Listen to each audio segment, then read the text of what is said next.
the Moon or Band of Brothers or Pacific. They thought of me as the big sort of budget action guy. Not the guy, but one of those guys. And one of my happiest stories along those lines is I wrote this episode From the Earth to the Moon about the tragedy in that program, which was a fire that killed 3 astronauts in the Apollo 1 capsule when they were in training. And the first director they went to was Frank Darabont. And the nicest thing I think anyone's ever said about my writing is Frank, we met, and he said, yeah, I'm reading the script, and I keep on flipping back to the title page going, this is the bus guy? So, but working on those things, because they were true stories, yeah. It really, I think, forced my writing to get better. At least I hope it got better. But they were great experiences. Okay, so then Justified.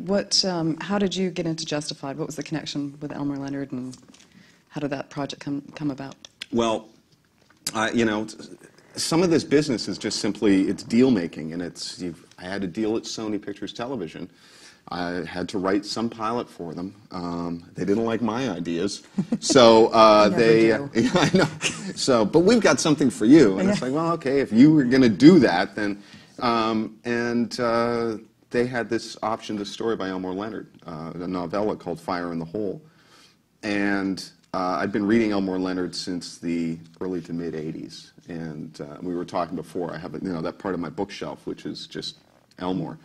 So I was predisposed to like it, and what intrigued me about it is so many of his books are set either in Detroit or in South Florida. And the fact that this one was set in Kentucky I thought was interesting.